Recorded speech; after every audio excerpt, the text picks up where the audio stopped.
हमरो को दहो दे दे दे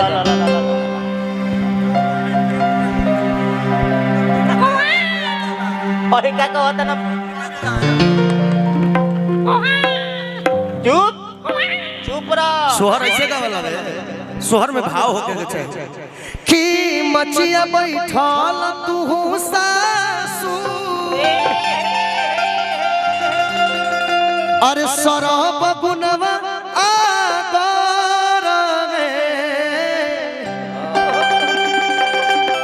अब लो ना चुपचाप बैठल बड़ जा। हमारे भाई आइल बड़े कल्लू जी के नाम पर ताली बजावा जा। ताली हो जाएगा चाहे कल्लू जी ताली बाजू। हमारे गायक से फिल्म नेता मंच पर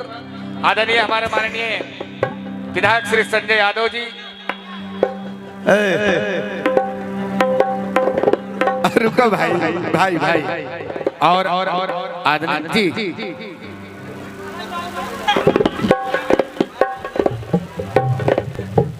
हो गल हो बड़े भाई संजय यादव जी के बहुत बहुत स्वागत। कि मचिया बैठल तू सासू अरे सरब गुनवा आगर रे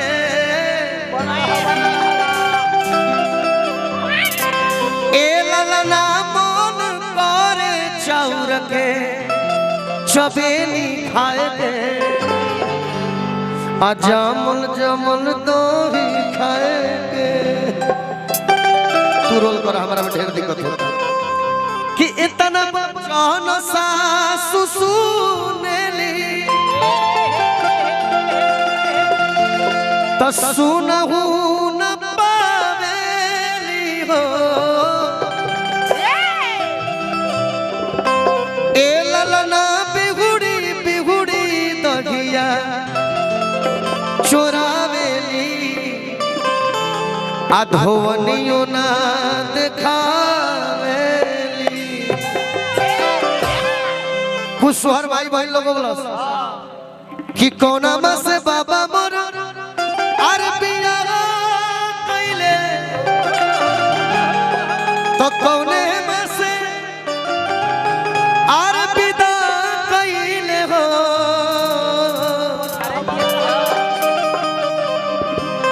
ए ललना कौने में से अरे सुतली से जरिया एगो दिया हमरो भारी भैली। लेकिन हम अब जौन सोहर गावत तनी ओ पर रूपा हिली है तब मजा क्या भैया आओ कि चंदमा माया रे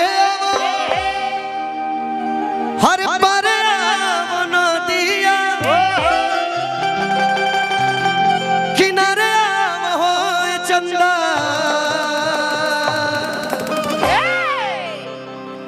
ए चंदा हरे अब नयंगनावा के बीचे ललनवा हमरो एक कन्हैया हमरो ए तो बबुआ हमरो खेली गेलू चल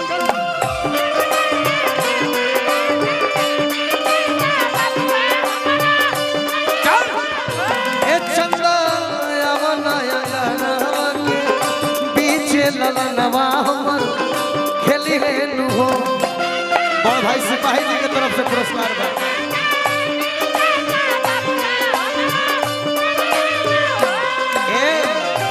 सोहर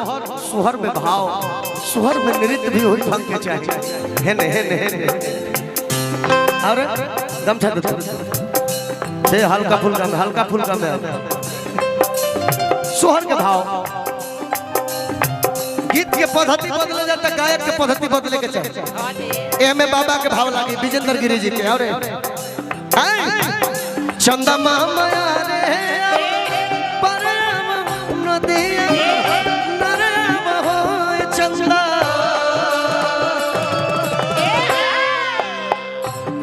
पाला ए चंदा आवो न हमारो गनवा ललनवा रोवत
तनी सांजनी भैया के ढोलक पर ध्यान दियो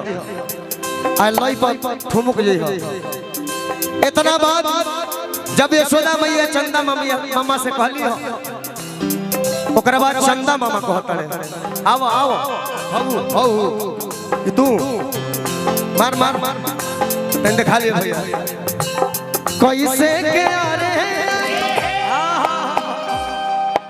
तैयारी तैयारी चलो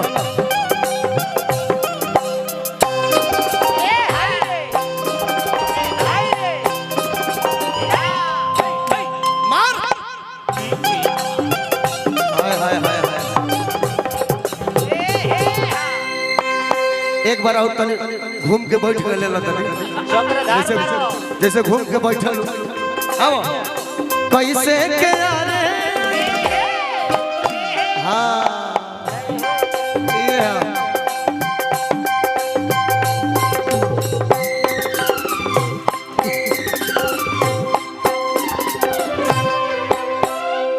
रेड बुल रखे का पिए ले रेड बुल चाहत रहे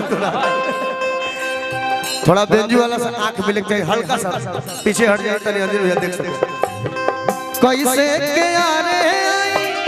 पर आई नदिया नरई हो जसोदा ए जसोदा घेरी घेकारी रे बा तारावा ललनवा तोहरो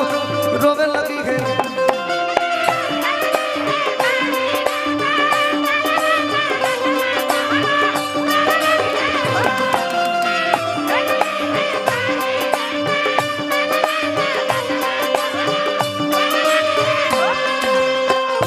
अजय बाबा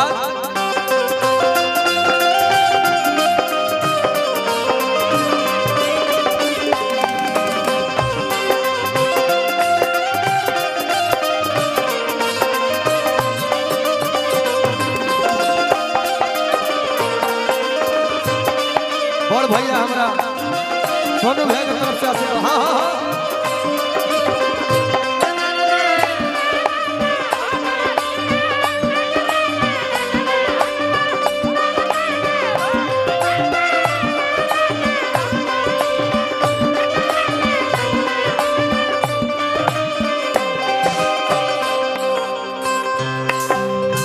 एगो करवा रुक जा हो गल सुहार हो गल होगा अब मान लगे हमार सुपरस्टार भाई